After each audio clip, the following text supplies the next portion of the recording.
Hey, what's going up, guys? Welcome back to my Workbench journal. I'm just coming down the stairs at the moment. I'm actually going to keep this open in case my wife needs to contact me. I just put my son to sleep. So, what has been going on lately? Well, I've been doing quite a bit lately, as you can tell. I started working on Academy's M60A1 Israeli Defense Force with reactive armor kit. I actually got that. Just made a little bit more progress.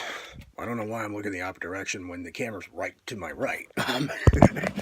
So, we'll figure it out from there. So anyway, this is kind of an ambitious build. I mentioned it in the last video that I did, what's going on. I made some pretty good progress. I got the lower hull taken care of.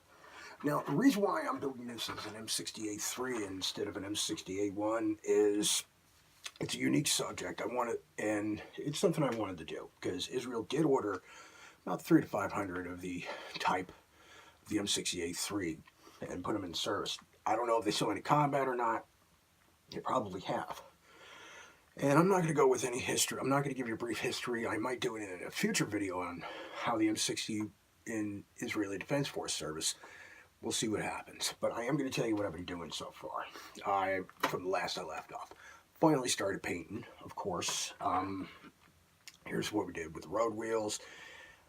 I've hand painted all the road wheels because I find it a little bit easier for me to do as such, and also because when I painted them all, I was upstairs watching my son to make sure he didn't get in any trouble. Story of my life. I'm always there for my son. But hey, that's parenthood for you. So I painted them, and the paint I used is this one. I prefer using this. This is the Tester's acrylic line. It's a very good paint. When they initially first came out with the original paint line, it wasn't really good at all, so they ended up scrapping it, and they came up with an all-new paint formula, acrylic paint formula, I should say. And it actually works out for the better. It reminds me of the old Patra acrylic enamel paint line, which was a very good paint line, but the line was kind of limited. And since Testers and Patra was under the same manufacturer, they ended up doing away with it, and I guess they took that formula and put in the Testers line, or Testers just improved upon it. I don't know. I'm just talking out of my butt, and we'll just leave it at that. Anyway, so I hand painted it, painted the road wheels, hand painted the torsion arms for everything. I gave it 2 coats.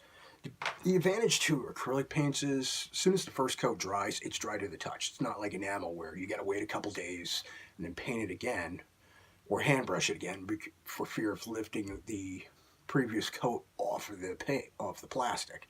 And that's a good part about it. But as I mentioned before in videos many times, acrylic doesn't have a good adhesion when it comes to bare plastic. So that's why you saw my build in a primer for that specific reason. And the color I used from Testers was Israeli Armor Sand Gray.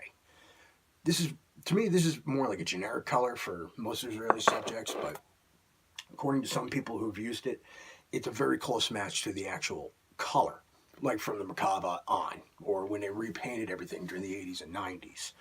So I went with that. Also, I find it very ideal because despite it can be temperamental at times, especially if you don't mix it properly or mix it properly for airbrush use. So you got to be careful. It does have a tendency to crackle if you put it on too heavy. And I learned that the hard way a few times, so I had to learn how to use it right.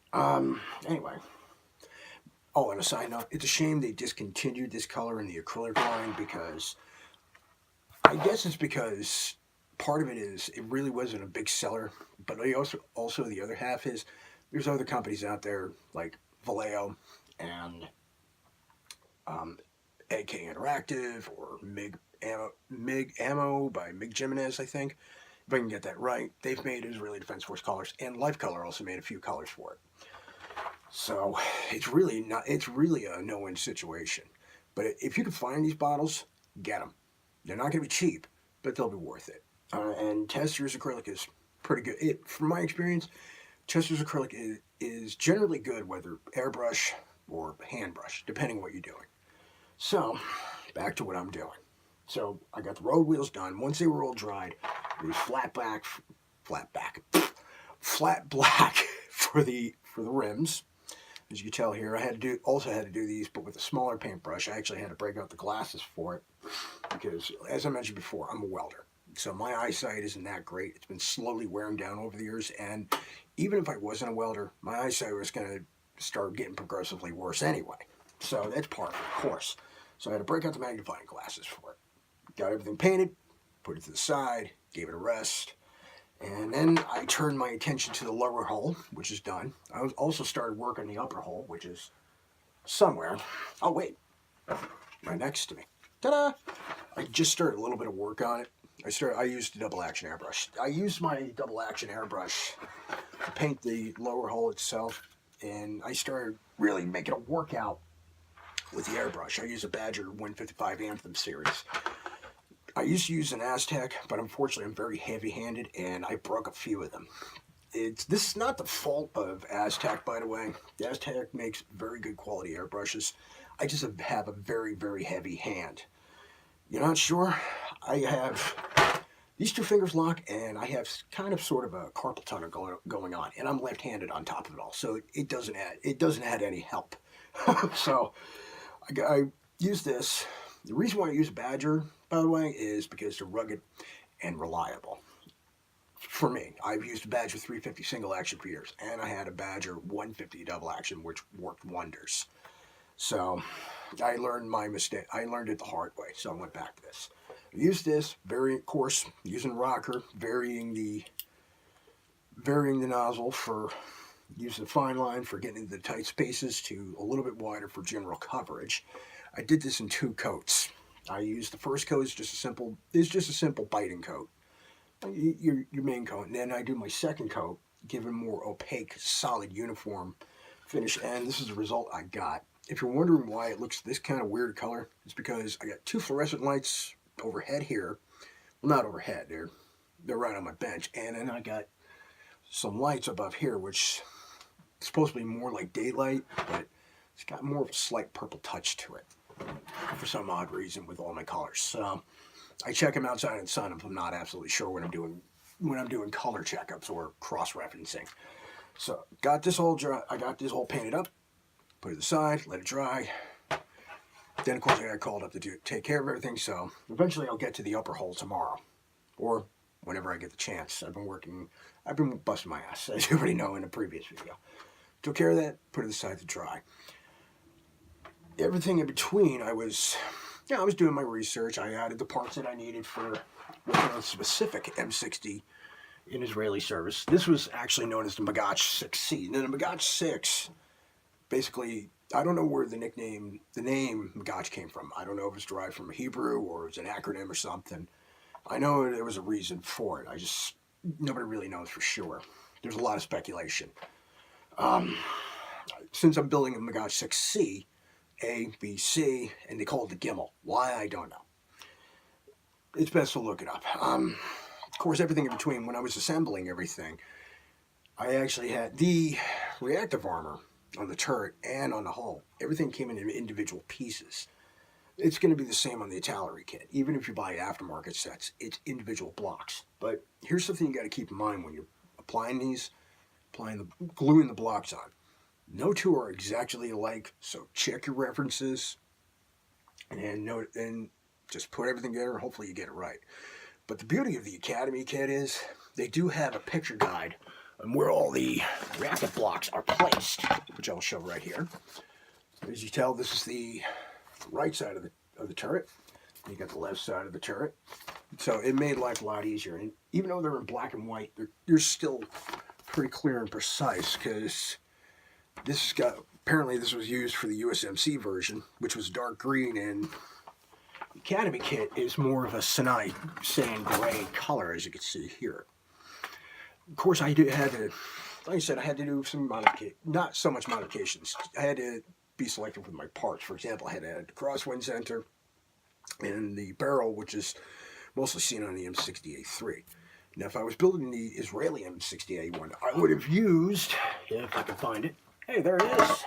I would have used the barrel with the Israeli thermal sleeve. As you can tell, this is distinctly different as compared to the A3 barrel. This is U.S. Army. This is Israeli. There's a difference. There were some things. There were other things on the kit. I also had to pick and choose for options. Now the Italeri kit still has the M60 tracks, which is the octagonal rubber pads, and they were wider. Well, I think it was sometime after Operation Peace for Galilee in '82, they started switching more to the Merkava Centurion style track, the all metal tracks with grooves just dig into the sand, which is perfectly understandable because it's all sandy, rocky terrain. And even though the M60 can do quite a bit, you can only do so much with the tracks that it usually had. So I can understand why. And it also, with the Academy kit, it does provide the smaller sprocket to accept those tracks. But the good part about Academy is it still had the rear sprockets for the older style for the M60 tracks, which I wanted to go with in the first place. Although I'm not sure if it's going to be a final decision. Probably not. Knowing me, I'll probably end up changing my mind way through. Now, with the road, if you notice on the road wheels, they are a little different. Not so much it's the shape. Now, the M60 series had aluminum spoked wheels, which are distinctly different looking as compared to these. These are more of the M48 patent wheels, which is steel, and they don't have the spokes in them. The M60A3 and some M60A1s were given these style wheels, were probably taken from the M48 or whatever, whether it was new build, refurbished, or into field modifications. So it's not unusual to see both style wheels on an M60, A1, or an A3 for that matter, when it was in service. But I opted to go with this. Now, how I got these were pretty simple. I have a Tamiya M60A1 USMC with reactive armor kit. And here's an interesting thought for you. The Tamiya and the Academy are actually the same kit. I shouldn't say the same. The Academy kit is actually a copy of the older Tamiya kit, but it's an improved copy. And it's actually better detail, better moldings, but it's basically the same as the Tamiya kit. The difference is the Tamiya kit is actually over 40 years old. It dates back to the 70s. And when they first released it back in the 70s, it was not that good of a kit. It was actually intended to be motorized. And, well, certain details had to be changed around and stuff. When Tamiya reissued it in the 80s as the M60A3, they left most things alone. But they did update the turret. They did improve the detail in the turret. Otherwise, the rest of the hull, still the same, just needs a little attention. That's all it really needs. Not much. Nothing major. Doesn't need a massive overhaul. Just some photo etch, some scratch building. It's just fine. That's about it. It's just long in the tooth. Whereas the Academy kit, it's an improvement. Doesn't take much. Like you said, I took parts from the Tamiya kit, put it on the Academy kit, left it at that. I'm not doing photo etch. I might do a stow etch set if I can find one around the area. Trying to find ones like pulling teeth. Unfortunately, Verlinden used to make them, but they're no longer in business because the owner retired. And unfortunately, he never sold the company. This is kind of a mixed blessing, but on the other half, it's like, I'm going to have to start fishing for them. But Legend Productions did make an Israeli Defense Force stowage set, which is a really nice set. And there's there's more bags and stuff. So if I can find one of those, I'm going to end up using that. If I find the opportunity. Back to the kit. Now, as for the kit itself, everything else went along smoothly, no problems. What did I do with it? There. Now, the M60A3 has the top loading air filters. The Israeli Defense Force still stuck with the side loading air filters. Simple reason, I think it's because it's more armored than the top loading. But also on the other half, team compatibility with the older M60A1s. So you can see why they did what they did. Everything else is still the same. I'm going to be putting mesh in the turret basket. I actually use a piece of screen for windows and housing because I don't like dealing with photo etch. I try to avoid it as much as possible. I'm not very good with it. I'm going to be very honest with you. I'm good with resin, but I'm awful with photo etch. Let's face it. these hands are not meant for fine work, even though I could put stuff together with minimum of effort. I find they do provide templates in the instructions. Work along the templates, cut what you need, put it in there, problem solved, makes life a little bit easier. There's other things I gotta do, of course. I still gotta add smaller details. I still gotta put everything together.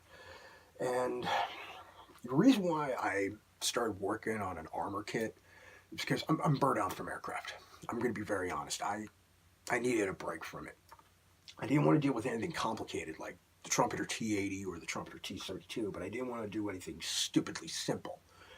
I just wanted something where I could just keep busy on and not worry about like painting so much. And that's the beauty of armor kits. They're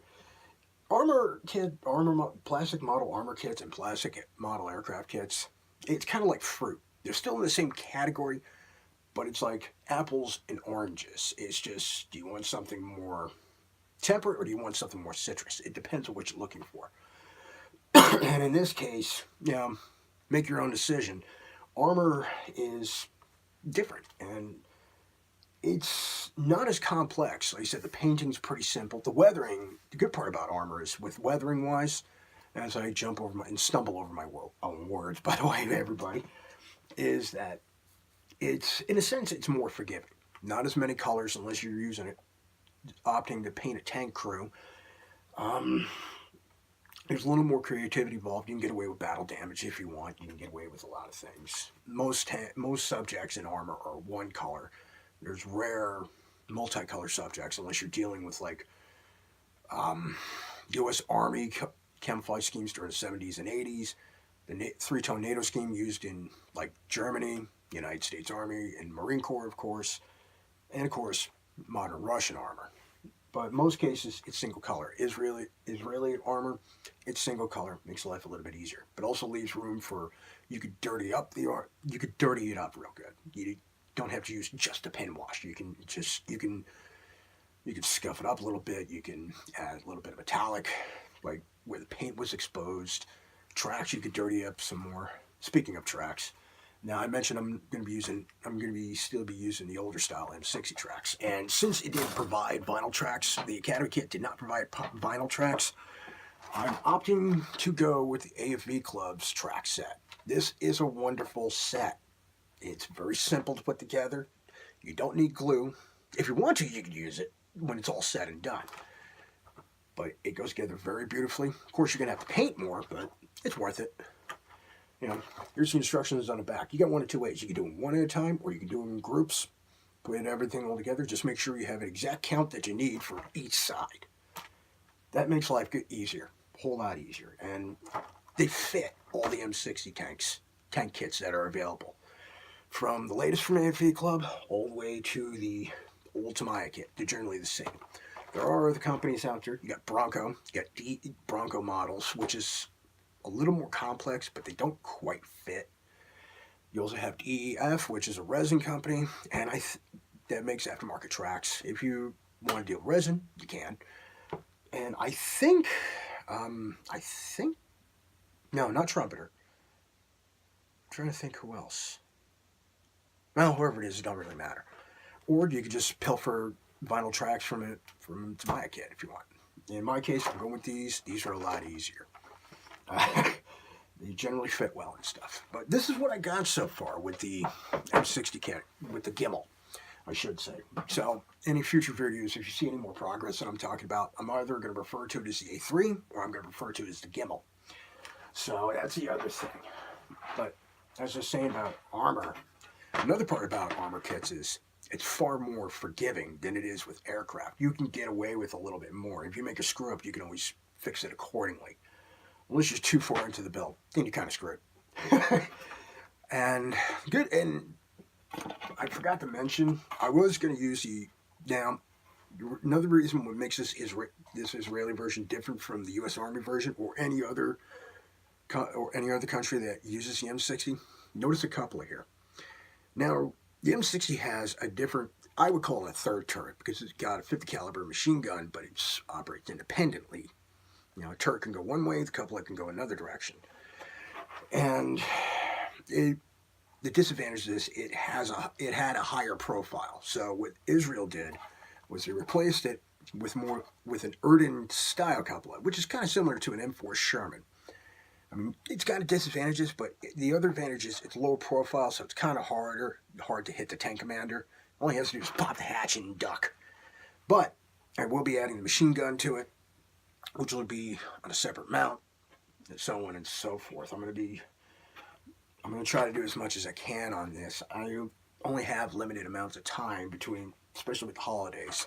Hopefully I can get more progress done, and then I can focus on detailing and stuff. So this is what I got for now. Happy New Year, by the way. This is the last video of the year. And tomorrow, and Monday, January 1st, it's the new year, 2018. So we'll see what happens. And hopefully everybody has fun. Stay safe. Take it easy, guys. I will talk to you again soon.